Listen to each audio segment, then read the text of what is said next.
el titular o que el resumen. Vamos a tener de invitado al profesor Fernando Tuesta para comentar varios temas electorales que se han dado no solamente en las últimas horas, ya desde hace tiempo el tema electoral, el tema que tiene netamente que ver con cómo se van a llevar a cabo las elecciones, cuál es el trabajo de las autoridades electorales, se ha puesto muy de tendencia. Ya estamos en contacto con el profesor Tuesta para empezar con la entrevista. Bueno, me van a comentar seguramente aquí producción más adelante. Ah, ya está, ok. Bueno, empecemos de una vez con el profesor Tuesta. Buenos días, profesor. ¿Cómo estás, Curwen? Qué gusto. Qué Gracias por gusto, la invitación. qué gusto tenerlo aquí. Y quería, entiendo que su tiempo es muy limitado, así que tengo preguntas muy puntuales que quisiera hacerle. La primera es, este tema de aparentemente las faltas o los errores que habría cometido Renovación Popular al momento de actualizar su estatuto, el tema de las elecciones primarias. Vi que usted hizo una publicación, pero ya con lo que se ha sabido en los últimos días, ¿usted cómo ve? ¿Cree que Renovación Popular va a poder subsanar estos errores y tener elecciones por delegados como ellos requieren? Esto fue una resolución gerencial de la OMPE, en donde sostenía que debía Renovación Popular realizar elecciones cerradas de sus miembros. Y ahí hubo un problema, porque en realidad Renovación Popular no había actualizado su reglamento y estatuto, como algunos otros tampoco lo hicieron, pero debían hacerlo en una determinada fecha. Y informaron a la OMPE que querían hacerlo por delegados.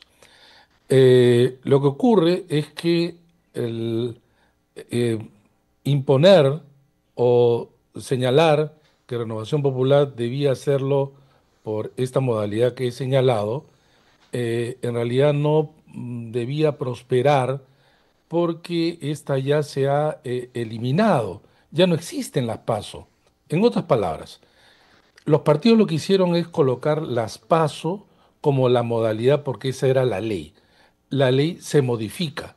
Los partidos, algunos como Renovación Popular, no actualizan y solicitan por delegados, pero no es posible también hacerlo a nivel de la que he señalado, cerradas.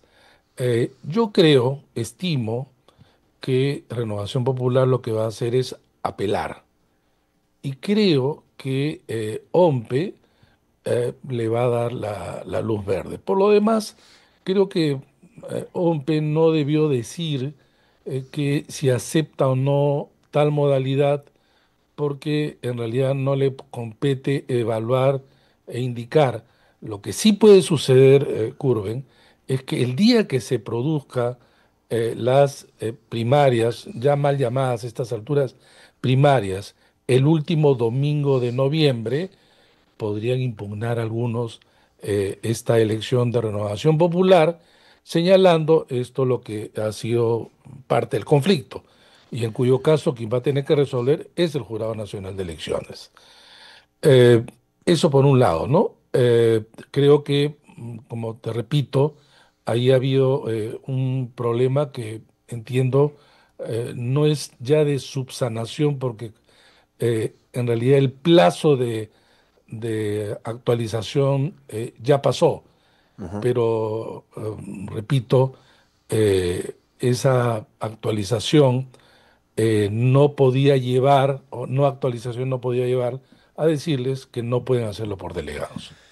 Hay quienes han interpretado esta decisión con respecto a cómo se van a llevar a cabo las elecciones, como usted dice, mal llamadas primarias en Renovación Popular, como una especie de salvavidas lanzado de parte de la OMPE, sobre todo porque era un tema que algunos consideran que si estos errores hubieran sido cometidos por otros partidos, tal vez no hubieran sido tan benevolentes, ¿no? Tan serviciales. ¿Usted cree que aquí ha habido de repente, sobre todo, no sé si recuerda esta oración en la que ellos dicen, ¿no? Para salvaguardar el derecho a la participación de Renovación Popular en las próximas elecciones. ¿Usted qué opina con respecto a estas apreciaciones sobre la decisión de la OMP? Eh, eh, Conozco a la gente que, digamos, ha llevado adelante, digamos, esta resolución. Es gente competente, el cual yo personalmente no tendría duda de su solvencia, intentar al contrario salvar. ¿Sabes por qué? Porque hubiera sido al contrario más sencillo no pronunciarse. Simplemente recibe la información y el día, como repito, que hay las elecciones primarias, cualquiera puede impugnar diciendo, mira, en realidad Renovación Popular debió hacerla de esta manera. Y eso lo resolvió el jurado. Eh, por el contrario, digo, ¿no? Eh, pero van a apelar. Y entiendo yo que hay otras organizaciones que están en la misma situación. Eh, Mira, no estoy con esto señalando que hay que salvarle la vida a Renovación Popular. Hay una serie de aspectos, Curven, que creo que además en el último artículo que escribí, a mí particularmente me preocupa.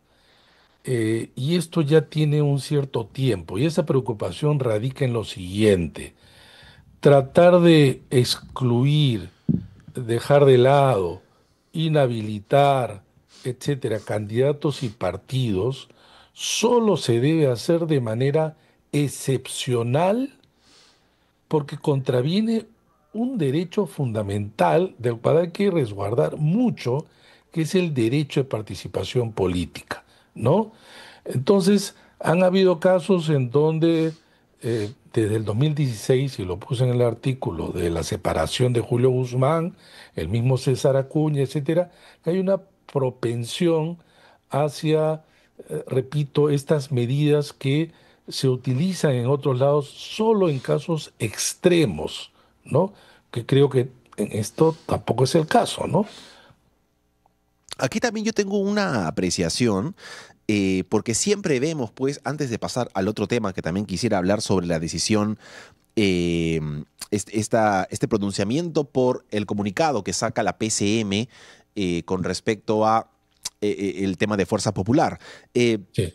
Pareciera, profesor, que siempre hay, ya sea en tiempo electoral o previo o posterior, siempre hay estos comunicados, inicios de procesos, revisiones. Se ha hecho con César Acuña, se ha hecho con Fuerza Popular, se ha hecho con Renovación, pero al fin y al cabo, pues nunca se toma una medida concreta, ¿no? Pareciera que en realidad todo es ahí puro show, porque no hay sanciones, no hay suspensiones.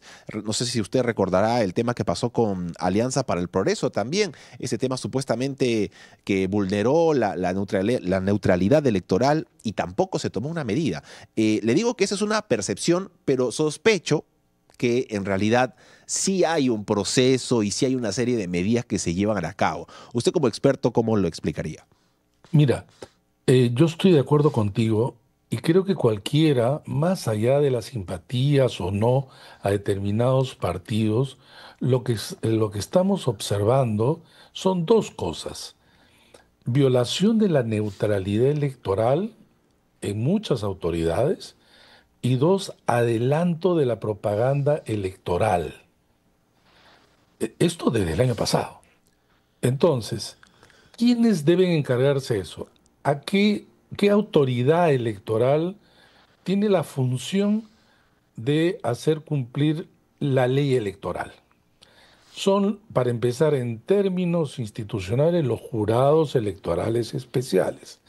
Por eso es que existen, contratan personal que son los fiscalizadores que hacen informes y que lo elevan a los jurados electorales especiales que tienen que, a su vez, evaluar y resolver si es que esta violación merece obviamente una sanción, de qué naturaleza y en proporción evidentemente a la falta.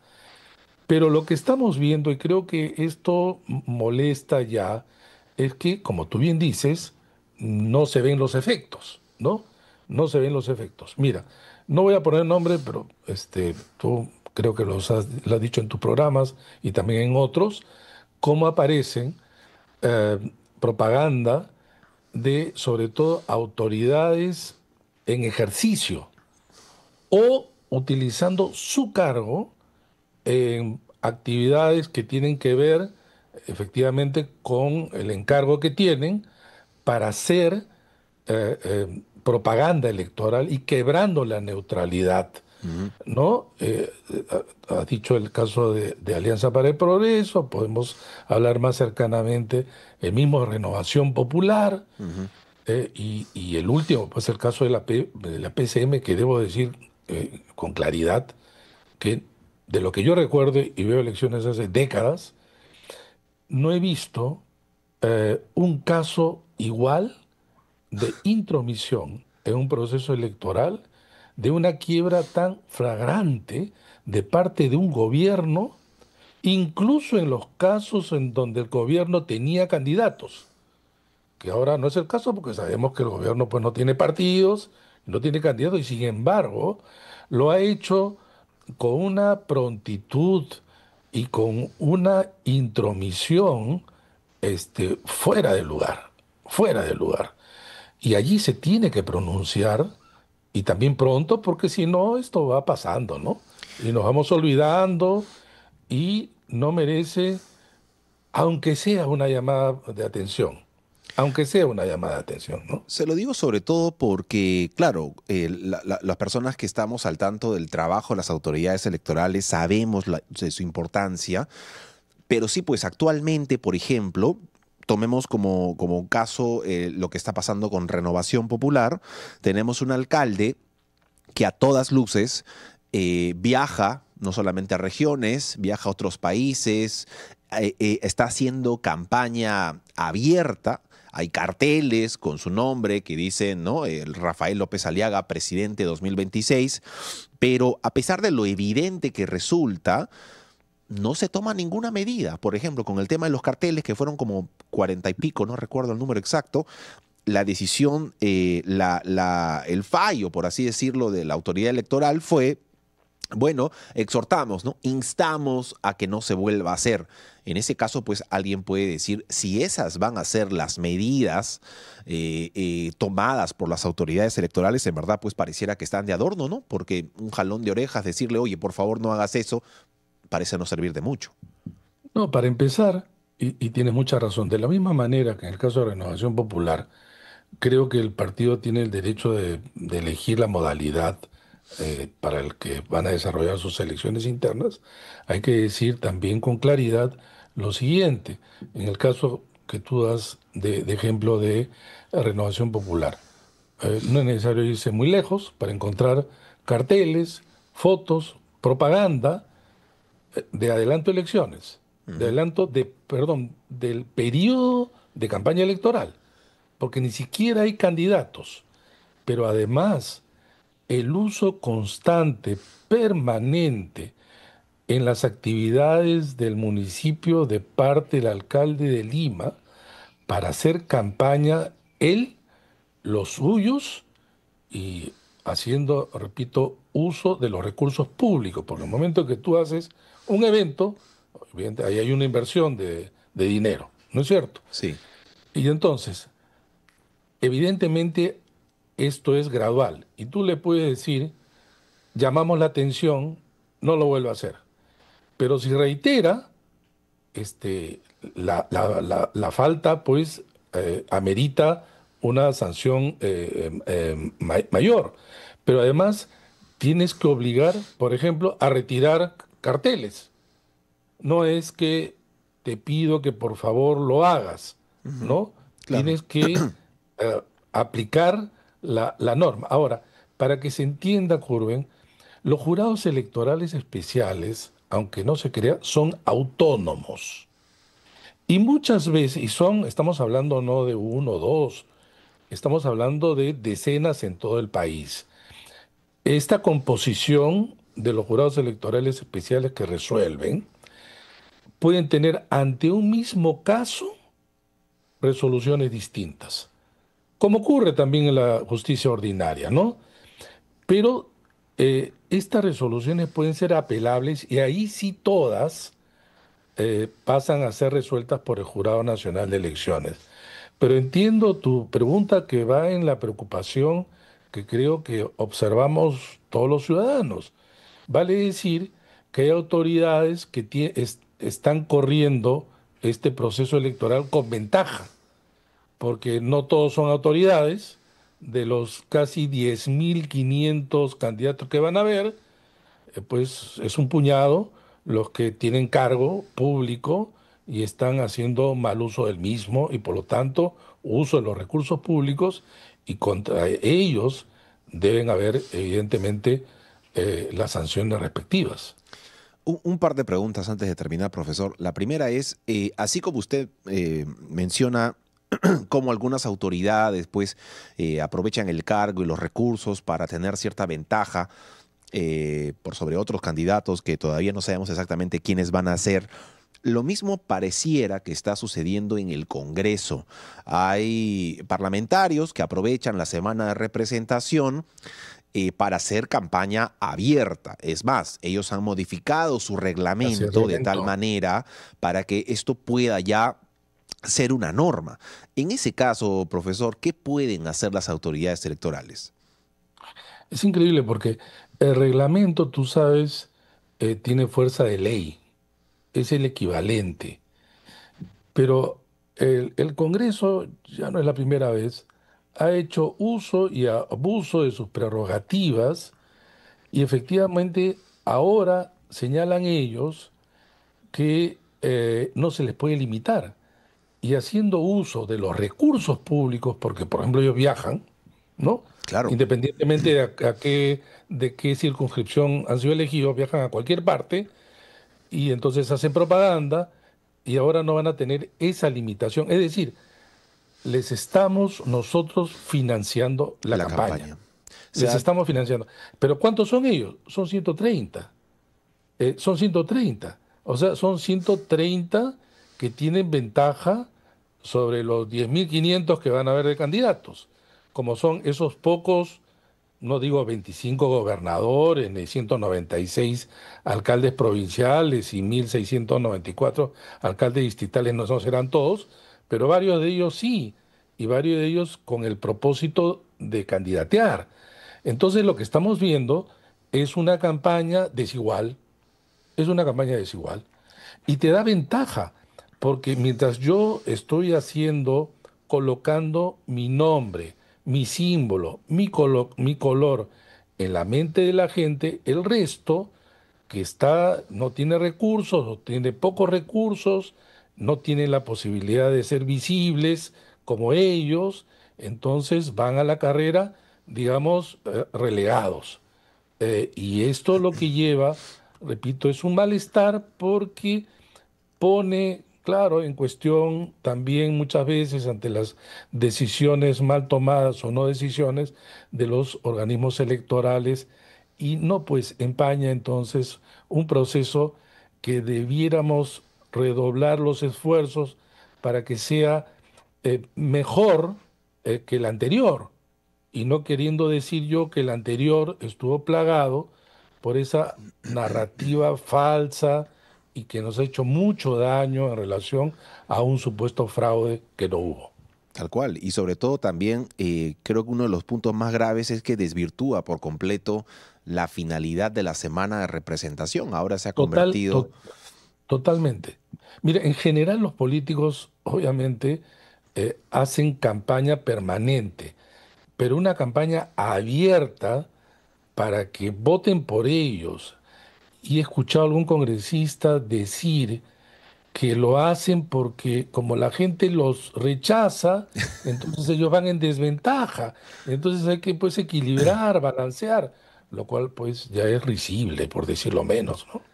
Una última pregunta, profesor. El día de ayer, en una entrevista con el colega Christian Hudbacker,